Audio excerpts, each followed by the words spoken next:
홍은주와 떠나는 문화예술여행 8번째 시간. 안녕하세요. 홍은주입니다. 날씨가 많이 추워졌어요. 지금 밖에 비가 내리고 바람도 불고 추워서 창문을 다 닫았는데요. 저는 괜찮았었다가 아들 기침감기, 남편 기침감기 일주일째라 저도 옮아서 약을 먹고 있는 중입니다. 초동맘 어머님들 옷 따뜻하게 입으시고 다니세요. 오늘 제가 소개해드릴 문화예술여행은요. 제가 요즘에 꽂혀있는 생활 중에 하나인데요. 바로 드라마 몰아보기예요. 저는 공연을 하면서 공연 시간하고 드라마 시간을 맞춰서 보기도 힘들었었고요. 또 공연을 안 하고 있는 요즘에도 보니까 아들이 일찍 자니까요. 드라마 보는 게 참 쉬운 일이 아니더라고요. 또 재우고 나와서 보면 중간부터 보니까 괜히 에이 김 빠진다 보지 말자 이렇게 되기도 하고 앞에 내용이 궁금하기도 하고요. 그리고 대부분 아들 재우다가 같이 아침까지 자는 상황이 많이 벌어지죠. 그래서 드라마 본방사수는 포기했습니다. 그래서 요즘에 제가 다 끝난 드라마를 아이를 유치원에 보내놓고 몰아보기를 하는 게 취미생활이 되었는데요. 그 중에서도 어제 종방되었던 드라마를 소개해드리려고 합니다. 그것은 바로 아는 와이프입니다. 아는 와이프는요. 16부작 드라마이고요. 현실 부부의 삶에 지친 차주혁이 과거로 돌아가서 다시 삶을 살게 되는 내용인데요. 원하는 삶으로 선택해서 살게 되지만 결국 원래 와이프가 진정한 사랑임을 깨닫고 헤쳐나가는 드라마입니다. 많은 분들의 공감을 얻으면서 수목 드라마 동시간대 높은 시청률로 어제 종방이 되었습니다. 저는 너무 궁금해서요. 아들을 재워놓고 다시 보기를 하고 늦게 잠을 청했습니다. 드라마 아는 와이프 매력 말씀드려 볼게요. 첫째, 상황이 너무 재밌고요. 결혼하시고 자녀가 있으신 분들이라면 아마 공감하실 내용이 많으실 것 같아요. 남자 주인공 차주혁과 부인 서우진 사이에 자녀가 2명 있는데요. 맞벌이 부부로 살아가는 이 부부에게는 매일매일 출근 전쟁, 아이들 등원 전쟁, 하원 전쟁, 퇴근 후에 육아 전쟁입니다. 저도 지금은 시부모님이랑 같이 살고 있는데 그 이유가 아들 픽업 때문도 이유였거든요. 그리고 저는 아들 3살 때까지는 신랑이랑 아들이랑 셋이 살았었어요. 그때가 많이 생각이 나더라고요. 왜냐면 제가 퇴근이 5시인데 그래도 가까운 편이었거든요. 직장이랑 집이. 그래도 칼퇴근을 하고 정말 부랴부랴 뛰어가도 대부분 아이들이 4시쯤에 집에 가더라고요. 그러다 보니까 저희 아들만 혼자 남아있게 되고 괜히 선생님 눈치도 보이고요. 그래서 마음이 불편했던 날이 많았고 또 공연을 하면 7시 공연, 7시 반 공연 하다 보면은 그 시간 동안에 남편이 시간이 되나? 남편이 시간이 안 되면 어떡하지? 친정엄마한테 전화해보고 시어머님한테 전화해보고 막 이런 일들이 많았거든요. 그러다 보니까 드라마를 보면서 너무 공감이 많이 됐어요. 그런데 그 상황에서 남편이 과거로 돌아가서 다시 살게 되는 상황. 초반에는 사실 조금 화나더라고요. 드라마인데도요. 왜 남편이 돌아가? 내가 돌아가야지. 뭐 이런 생각도 들고. 근데 아무튼 누구나 현실에 치여서 그런 발칙한 상상을 해보게 되잖아요. 진짜로 일어날 수 없는 일이지만 드라마를 통해서 그 유쾌함과 상상만 해봤던 그런 일들을 보게 되니까 너무 재미있었습니다. 2번째, 지성 배우님과 한지민 배우님을 비롯해서 많은 배우님들이 빛이 난다는 점입니다. 남자 주인공 차주혁은 지성 배우님이, 여자 주인공 서우진 역에는 한지민 배우님이셨는데요. 제가 사실 지성 배우님이 나오는 드라마를 제대로 본 게 이게 처음인가 봐요. 그래서 지성 배우님이 믿고 보는 배우라는 말을 되게 많이 들으시더라고요. 그 이유를 제가 이번에 알았습니다. 정말 그 역에 푹 빠져서 연기해 주시더라고요. 그리고 한지민 배우님 또 사랑에 빠졌습니다. 미혼이심에도 정말 어떻게 우리의 자녀를 둔 엄마의 모습이 그렇게 연기를 잘하실 수가 있죠? 거기에 과거의 학생 시절의 모습은 어쩜 그렇게 발랄하고 깜찍하고 사랑스러우실까요? 정말 동안이신 것 같아요. 그쵸? 그리고 한지민 배우님의 엄마 역으로 나오셨던 이정은 배우님. 와, 저 너무 좋아해요.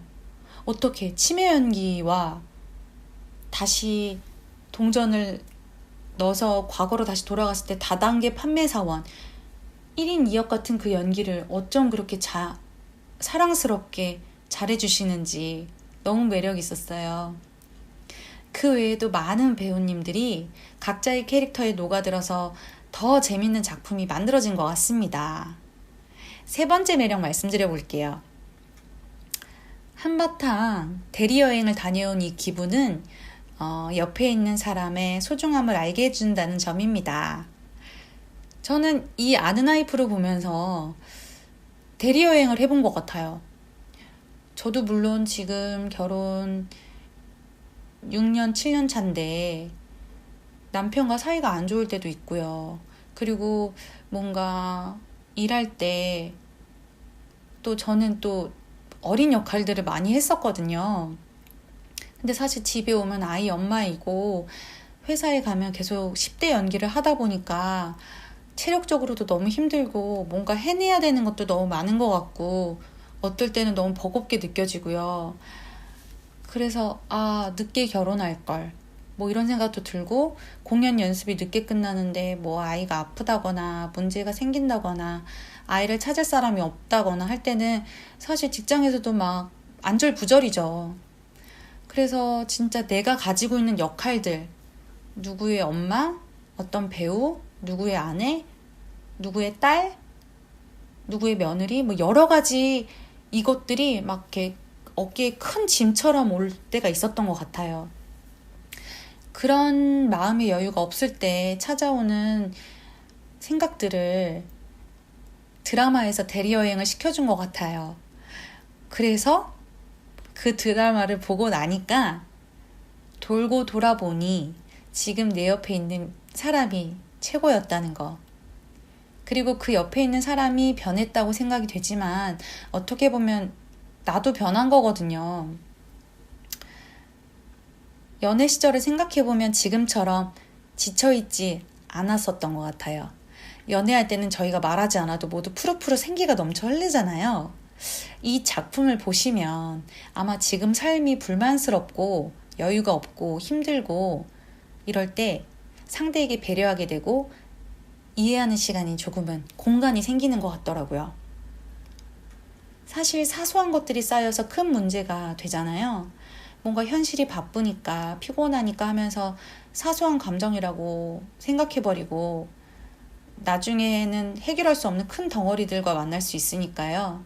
가족이 행복하고 내 자녀가 행복하려면 오늘이 그리고 내가 행복해야 된다는 점을 여기서도 말해주고 있더라고요. 저도 직장 생활을 할 때 제 일에 치여서 나는 일도 해야 되고 아들도 케어해야 하니까 나에게 뭔가 더 요구하지 말아달라고 예민하게 굴었었는데요. 그리고 남편에게도 사실 대화도 많이 안 했었고 무관심했던 적도 있었던 것 같아요. 사실 내가 내 자신을 돌보지 못하고 나의 힘듦을 공유하지 않고 내 힘듦을 나 건드리지 마 이런 식으로 침묵으로 시위를 했던 건데요.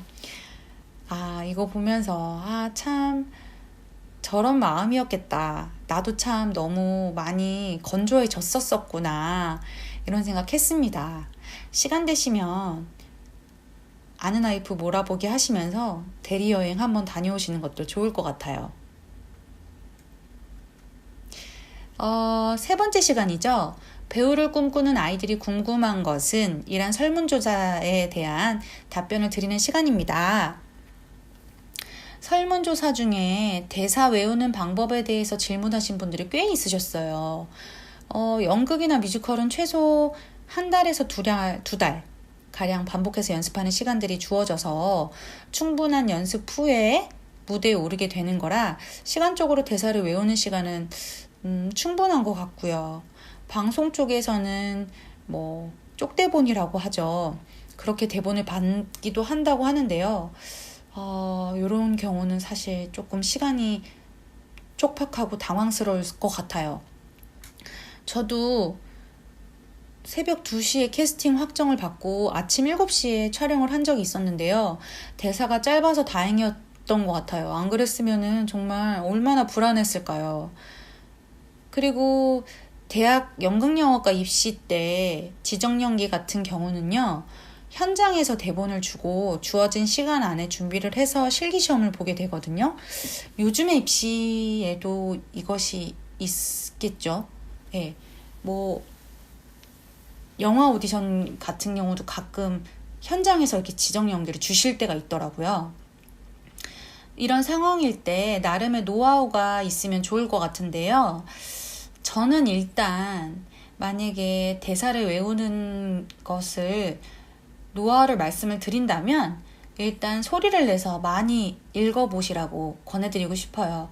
그리고 일단은 종이 위에 문장들이 무슨 내용을 말하고 있는지를 일단 감정을 빼고 많이 읽어보시고요. 그리고 나서 반복적으로 숨을 쉬게 되는 부분에 뭔가 띄어쓰기 하는 부분들도 체크하고요. 그리고 움직임을 넣어서 연습을 해보고 거기에서 달라지는 숨 쉬는 부분이나 띄어쓰기들을 다시 수정도 해보고요. 결국은 반복 연습인 것 같아요.